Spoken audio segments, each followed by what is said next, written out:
financial market. We had done the chapter financial management, and when we had done financial management, तो एक word था decisions regarding how to acquire the money. यानी कि जो हमारा fix capital है या वर्किंग कैपिटल है, उसके लिए from where do we get the money. And there comes this question answer and the chapter that is financial market. आपको पता है हम लोग क्या करते हैं अपने, मतलब कि स्मॉल टाइम सेविंग हमारा होता है, हम लोग उसको डालते हैं इनटू बैंक्स, राइट. एंड हम ही लोग जो है we also invest in the share markets. हम लोग शेयर्स खरीदते हैं. नाउ बैंक क्या करता है, इस पैसों को जो हमने उनको जमा किया है उसमें से कुछ परसेंटेज रख कर the rest they also invest in different areas और शेयर्स. एंड जो प्रॉफिट उनको उससे मिलता है they share with us. Similarly जो हमारे शेयर से जो प्रॉफिट आता दैट इज ऑल्सो और इनकम. यानी कि this is a market which creates and exchanges the financial assets, जहां पर हमारा idle fund is used and जिनको चाहिए they get the money when they require. In olden times, most of the time the people, common people used to indulge only in what you call as banking system. But now financial market has gained a momentum. पिछले कुछ सालों में financial market एक बहुत बड़ा हिस्सा बन चुका है for everyone. तो जो पहला फंक्शन है जो मैंने ये पिक्चर बना के दिखाई है, this is there in your book also, mobilization of savings and their channelization into productive use. अब आप बैंक में पैसा डालते हो ना, you get a nominal interest 3%, whereas if you are putting it in some productive way, आप mutual fund में लगाते हो, आप अगर शेयर्स में लगाते हो, आपका जो रिटर्न होता है वो ज्यादा होता है. देन फाइनेंशियल मार्केट एक कॉमन प्लेटफॉर्म है जिसमें बैंक भी इन्वॉल्व है, शेयर होल्डर्स भी इन्वॉल्व है और भी लोग इन्वॉल्व है. तो that helps in the price, यानी कि किसी भी चीज की प्राइस डिस्कवरी कैसे होती है, आपने इको में पढ़ा है the demand and supply theory. जिस चीज की डिमांड ज्यादा होती है उसकी कीमत बढ़ जाती है, तो वो price discovery. Then when you need, आप अपने फाइनेंशियल एसेट को लिक्विड कैश में चेंज कर सकते हो. एंड ऑल्सो इट रिड्यूसेस, क्योंकि कॉमन प्लेटफॉर्म है. अगर आप एक किसी पर्सनली किसी से लोन लेते हो, you take it for 10%, but आप बैंक से लेते हो आपको 7% में मिलता है, because bank deal with so many people, तो कॉस्ट आपका कम हो जाए. नाउ इस फाइनेंशियल मार्केट्स को हम डिवाइड कर देते हैं into two. The first is आपका मनी मार्केट, और इसमें से क्लास 12 मतलब कि आपके पेपर में जो है आपको ये वाले जो लिखे हुए हैं द इंस्ट्रूमेंट्स, इनको आइडेंटिफाई करने के लिए आता है. Money market is a short term market जहां 1 ईयर से कम के जो इंस्ट्रूमेंट्स है उन्हें डील किया जाता है. They are invested in those areas जहां से आपका शॉर्ट टर्म होता है, जैसे आपके ultra mutual fund, short mutual fund, treasury bill, मतलब इन पैसों को लेकर जो भी कंपनी होती है उनका जो शॉर्ट टर्म रिक्वायरमेंट होता है उसको वो पूरा करती है. वेयरएज कैपिटल मार्केट आपका वो मार्केट है जहां कंपनी पब्लिक से पैसा लेती है और जो शेयर्स उनको दिया है उनका खरीदना एंड सेल आउट करना, that takes place. And capital market further is divided into primary and secondary, वो हम बाद में करेंगे. Now जब हम कहते हैं मनी मार्केट, तो money market is short term. अब आते हैं इनमें इंस्ट्रूमेंट्स आपके पेपर में आइडेंटिफाई करने के लिए। तो the very first is treasury bill. Treasury bill को हम टी बिल भी कहते हैं, we also call it as T bill. अब ध्यान से, treasury bill is issued by Reserve Bank of India. Treasury bill जो है it is issued by RBI on behalf of government of India.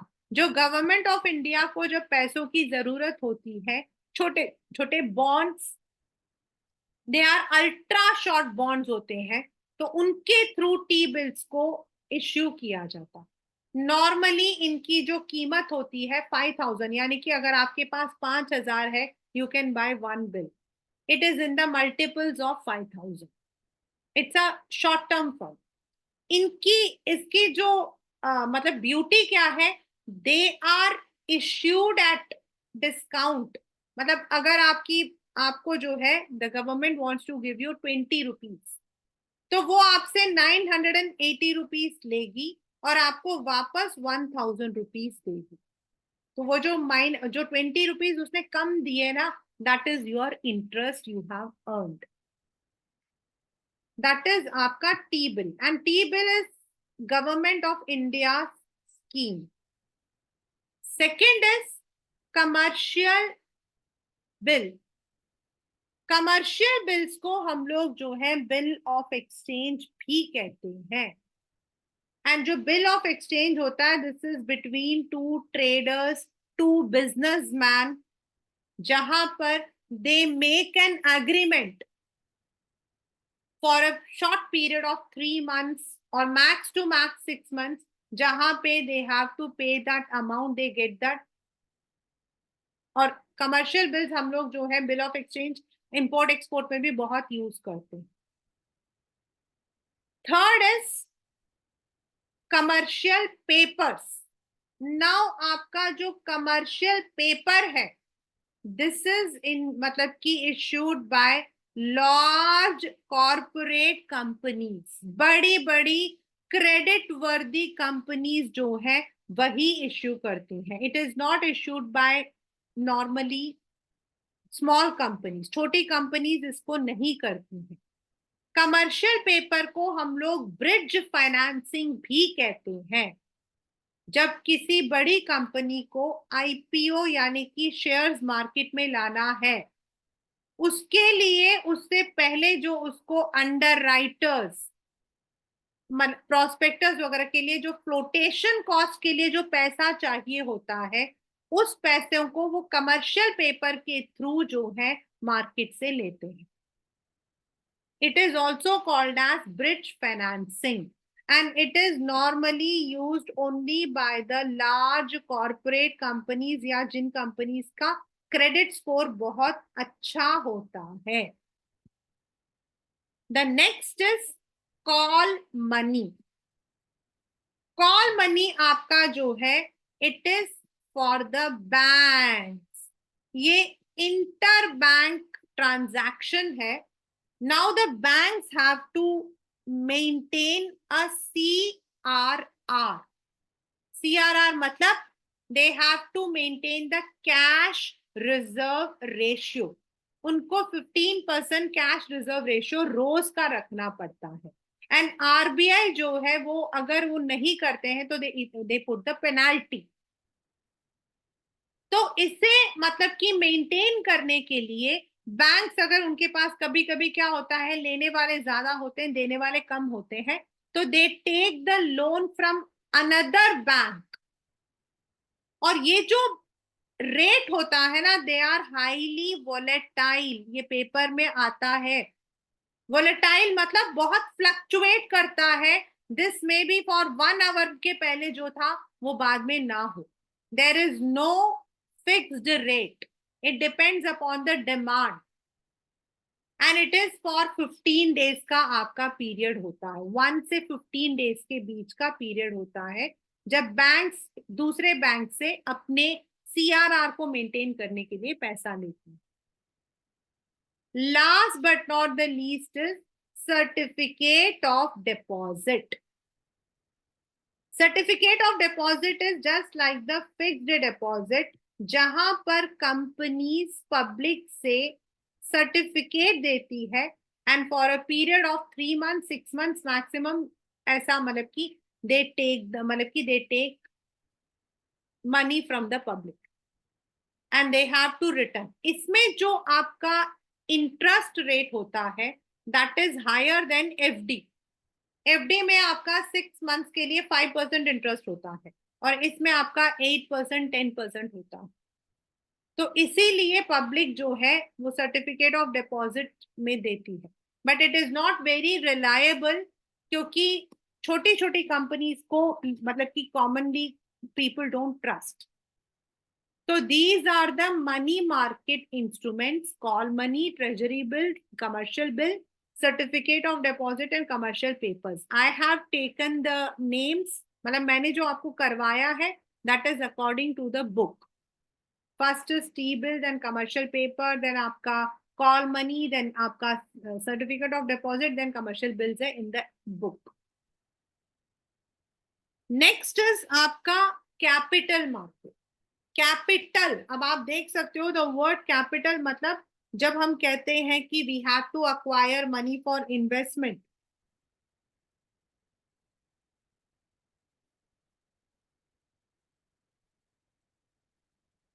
when we are talking about the companies, they want money in large quantity. At that time उनके पास either they can issue shares, they can go for debentures or bonds.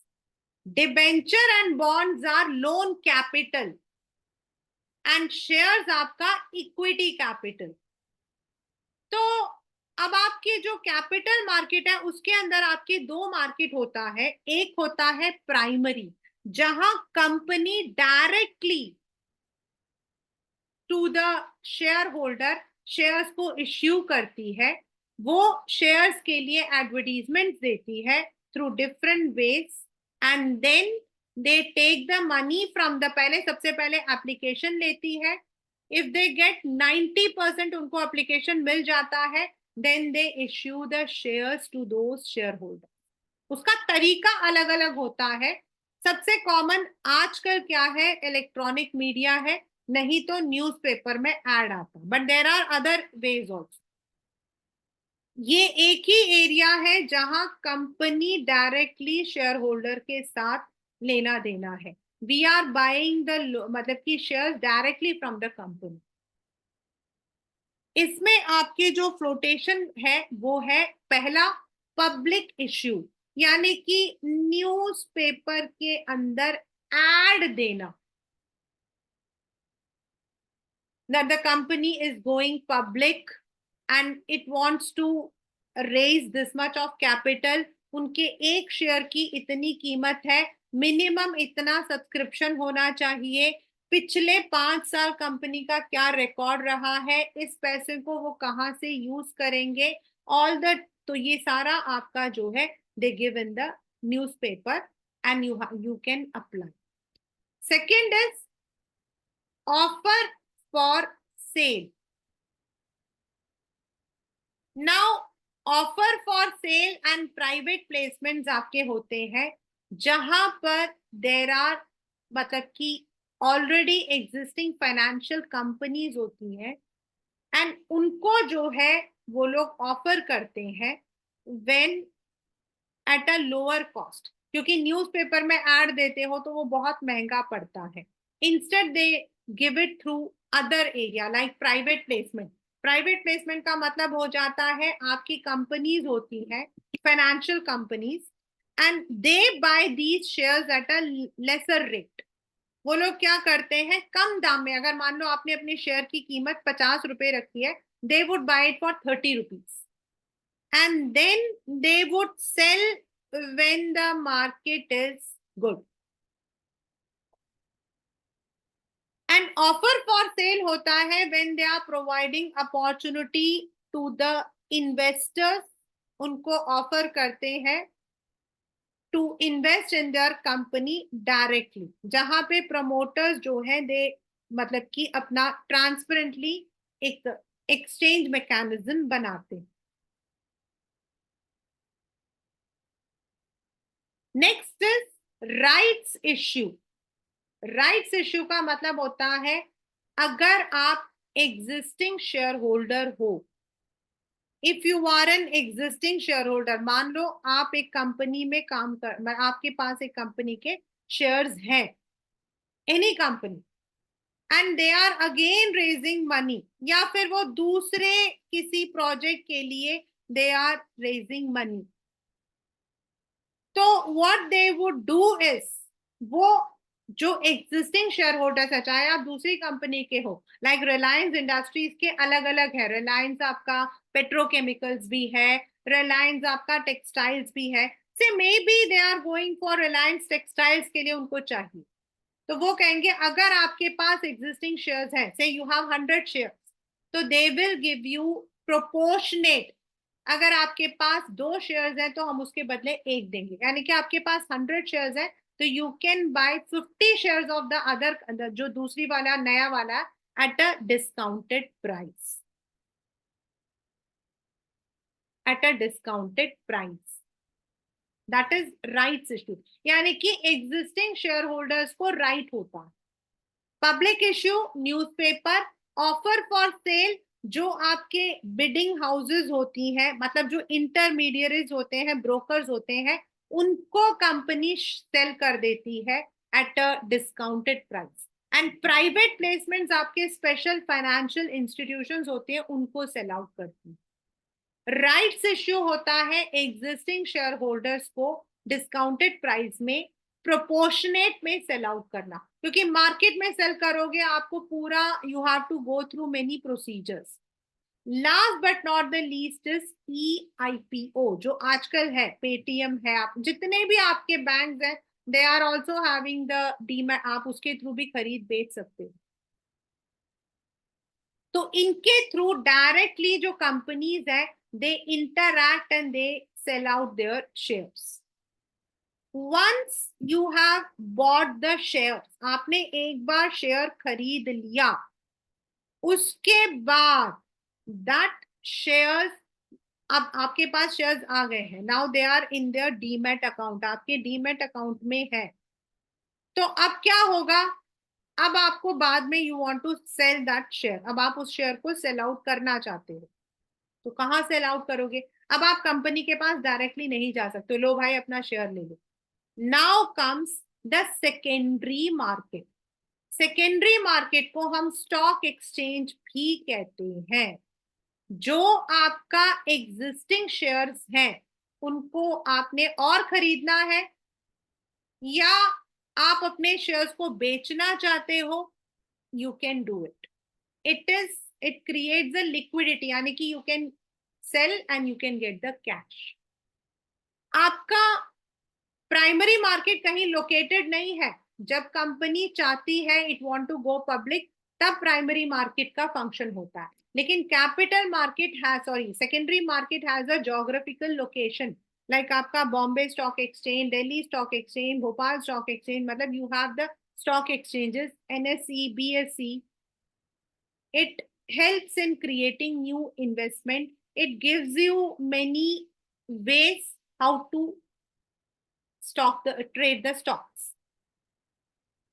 Now हमारे यहाँ पर पहले 19, मतलब बहुत पहले, you never, Tata was the first company to issue the share, तो पहले we never had the share market. अगर आपने पुरानी मूवी है एक उसकी अभिषेक बच्चन जी की, which is loosely based on the life of Dhirubhai Ambani, थोड़ा बहुत, उस मूवी में देखोगे यू विल फाइंड, पहले शेयर मार्केट क्या होता था, जैसे मेरी कंपनी, मैं कोई रजिस्ट्रेशन कुछ नहीं होता था, मेरी कंपनी है, आपकी भी कंपनी है, तो आई विल आस्क, मैं जो हूँ 3-4 एजेंट्स को पकड़ूंगी और उनको बोलूंगी कि मुझे पैसा चाहिए, तो उनको बोलो कि मेरे में पैसा लगाए, मैं उसकी जगह उनको सर्टिफिकेट दूंगी, शेयर सर्टिफिकेट, और उनको प्रॉफिट भी दूंगी, अगर कंपनी अच्छा चल गया तो आई ऑल्सो शेयर द, तो वो इंसान जाकर सड़क पर खड़ा हो जाएगा on a table, on a chair, and चिल्ला कर बोलेगा कि शेयर को खरीद लो. And it use to look like a fish market, क्योंकि हर एक कंपनी का जो इंसान होता था वो जो है उसको हमने नाम दिया था दलाल स्ट्रीट. एंड वही दलाल स्ट्रीट आज आपका बॉम्बे का स्टॉक एक्सचेंज है. आज भी बॉम्बे स्टॉक एक्सचेंज का एड्रेस दलाल स्ट्रीट है. पहले वो दलाल वहां पे लोग खड़े होते थे, they use to sell out the shares.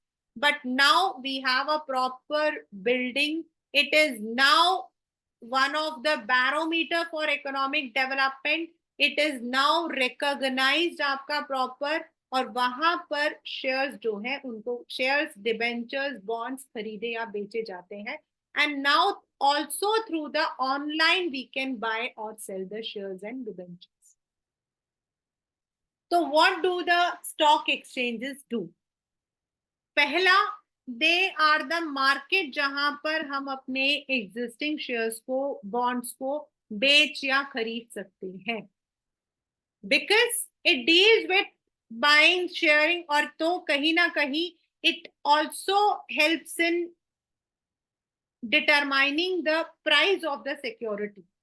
Price को हम डिमांड एंड सप्लाई के थ्रू करते हैं. There are so many methods. जो बच्चे एक्चुअल साइंस, इकोनॉमिक्स वगैरह लेते हैं लेटर स्टेजेस में, they come to know how they, मतलब कि हम कैसे प्राइस को डिटरमाइन करते हैं. ओवरऑल आपका इकोनॉमिक ग्रोथ होता है, क्योंकि जितने लोग हमारे यहाँ पर उसमें पैसा इन्वेस्ट करते हैं तो दे रिटर्न बैक मिलता है. तो that helps in the growth of economy. It helps the new company to establish as well as the old. तो इक्विटी कल्ट, बराबरी, ना पुराना ना नया. पहले जैसे मैंने आपको कहा, transactions were not safe, but now there are so many rules and regulations before you start a trading on the stock exchange. आपके पास डीमेट अकाउंट होना चाहिए. पहले कोई भी ब्रोकर होता था, but now the brokers have to get registered. तो there are so many ways through which आपका ट्रांजैक्शन सेफ रहता है, पैसा आपका डूबता नहीं. 1992 का स्कैम 92 मूवी देखना, that would also help you out की स्टॉक एक्सचेंज में कितनी प्रॉब्लम्स आई थी, अगर नहीं देखा है तो. और प्रतीक गांधी वाली मूवी देखना, नॉट अभिषेक बच्चन, प्रतीक गांधी वाली बहुत अच्छी है. That tells how much problems came, क्योंकि अगला जो मेरा सेबी वाला है वो उसी से रिलेटेड है. Then it also provide scope for speculation. मतलब टू सम एक्सटेंट आप मार्केट के उतार चढ़ाव से कर सकते हो कि what will be the likely cost, आने वाले टाइम में कैसा रहेगा. नेक्स्ट, आपके पेपर का एक बहुत ही ज्यादा important question, and most of the time this question comes from the in the exam, how to trade on a stock exchange. इसमें क्वेश्चन ऐसा आया था कि एक आदमी है, उसके पास एक्स्ट्रा मनी है and he wants to invest in the stock.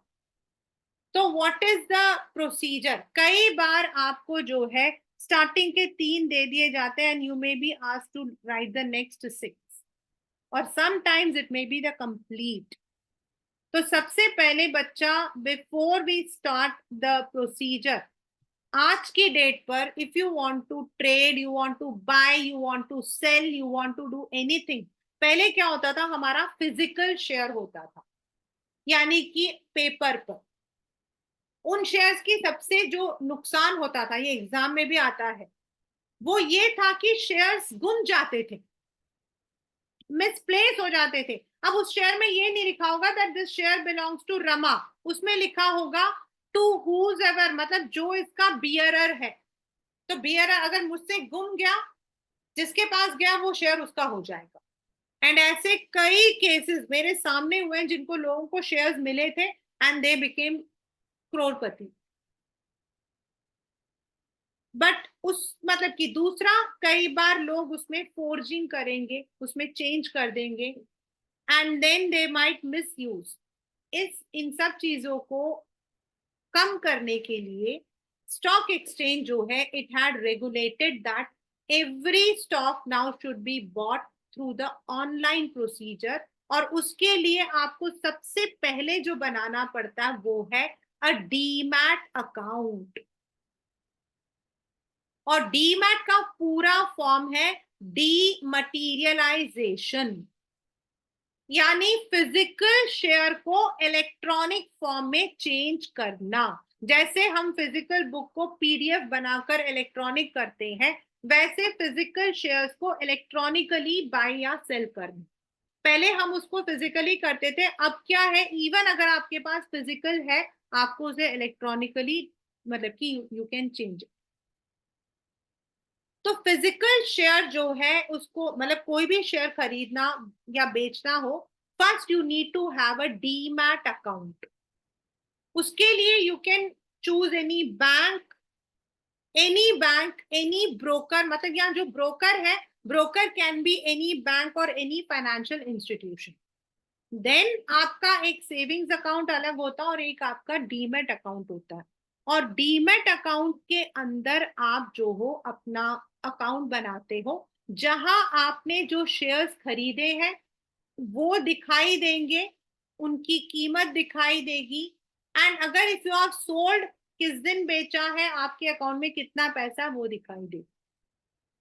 Then you have to, मतलब now if you want to open, मतलब you want to place an order, आपको बेचना हो या खरीदना हो, यू हैव टू सेलेक्ट आप या बीएसई में करना चाहते हो या नेशनल स्टॉक एक्सचेंज में, that is up to you. वो आपका डिपॉजिटरी है, आप किसके पास में करना चाहते हो।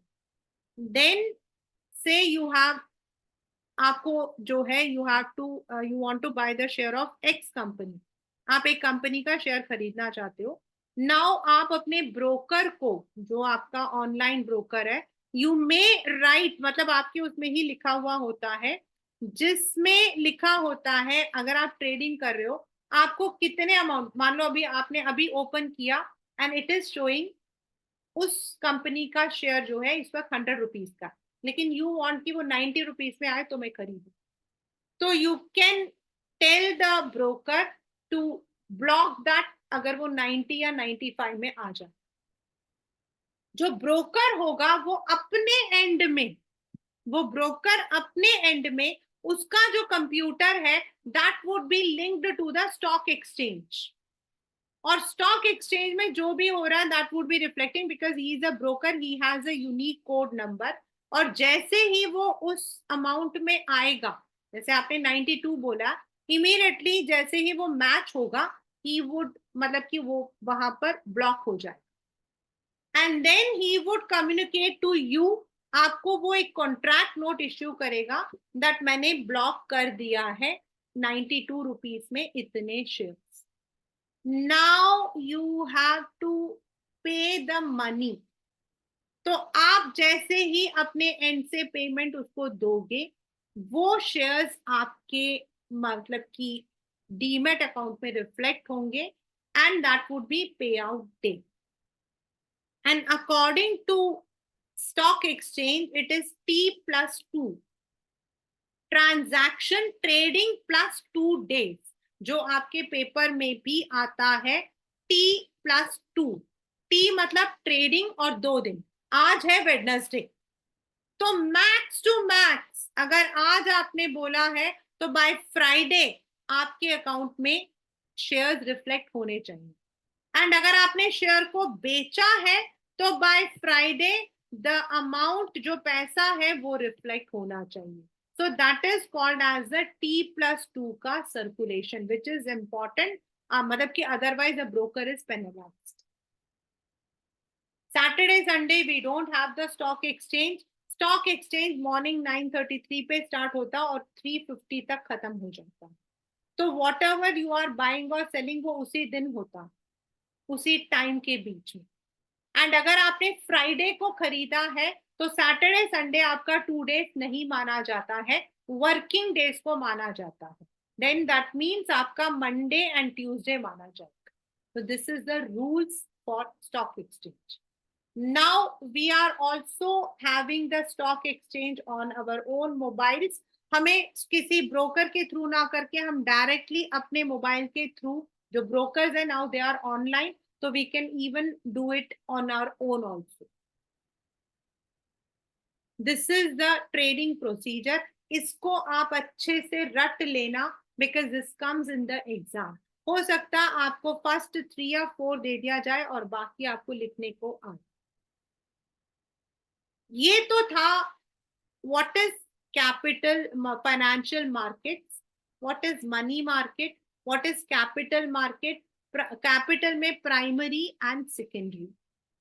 Now as I said, watch the movie Scam 1992.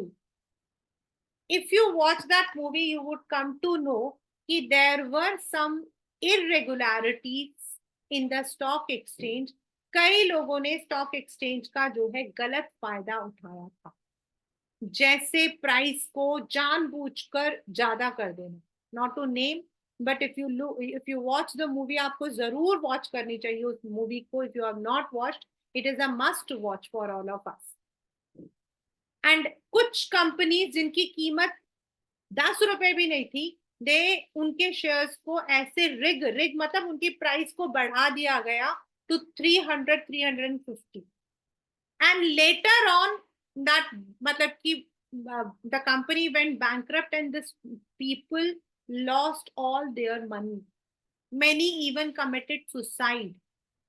तो ऐसे कई इरेगुलरिटीज उन दिनों में रहते थे, और इन इरेगुलरिटीज को प्रॉपर रेगुलेशन में लाने के लिए 1992 में, because that was one which even was taken in the parliament तक गया था वो. उसके बाद आपका सेबी जो है, इट वाज एस्टैब्लिश्ड. ये जो गड़बड़ हो रही है, मतलब कई बार कंपनीज में इंटरनली डायरेक्टर्स जो है, what they would do is, जैसे उनको पता लगा कि उनकी कंपनी के शेयर्स के दाम गिर जाएंगे, मतलब कंपनी में प्रॉफिट नहीं हुआ है, तो नेचुरल है कि शेयर्स के दाम गिर जाते हैं. तो what they would do is, through some of their friends, relatives, they would either buy the shares, कि बाद में बढ़ेंगे तो मैं बेचूंगा, या अपने शेयर्स को सेल आउट कर देते हैं, which is called as insider trading. Insider मतलब अंदरूनी. समटाइम्स मतलब कि deliberately they would rig the price. तो इन सारे इरेगुलरिटीज को दूर करने के लिए stock security and exchange board of India, SEBI, was established.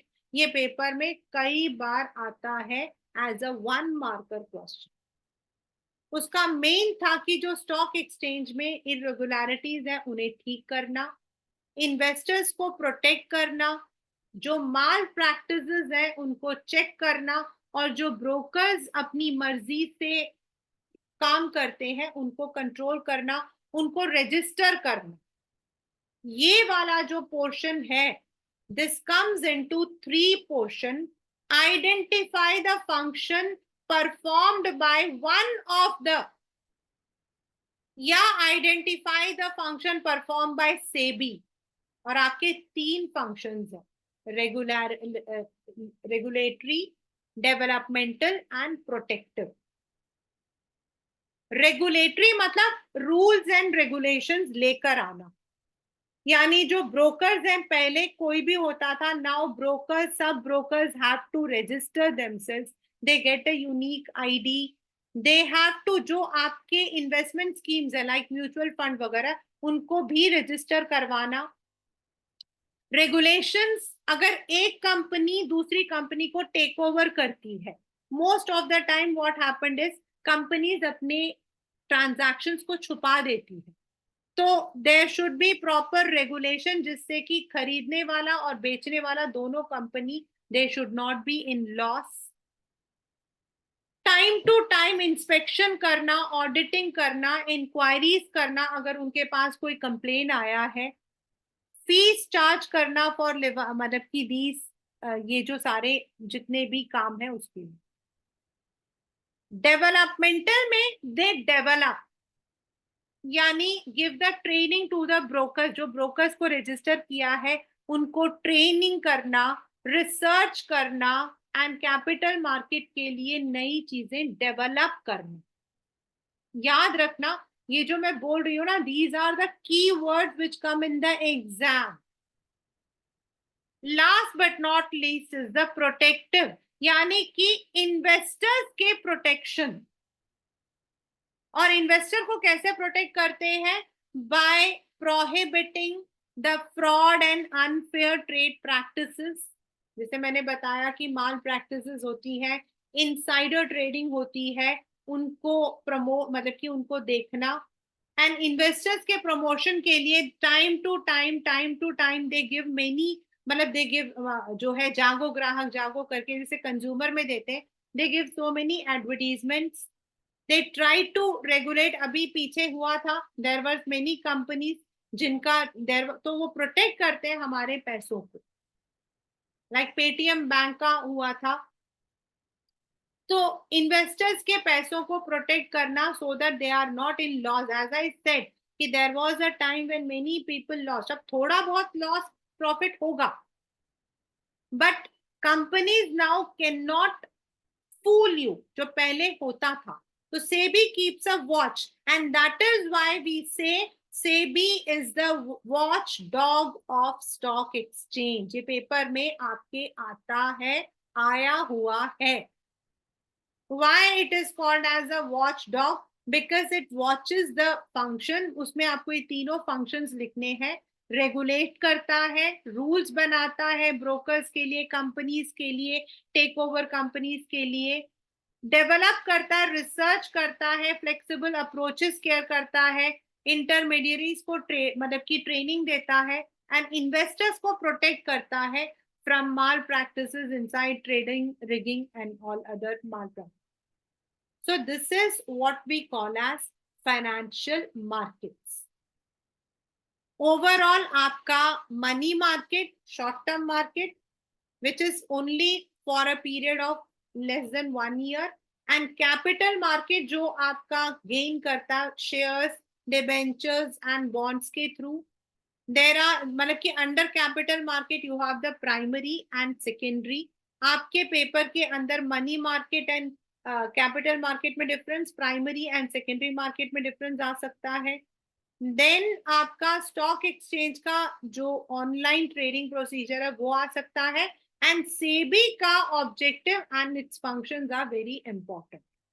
So that's all in the chapter what we call as financial markets.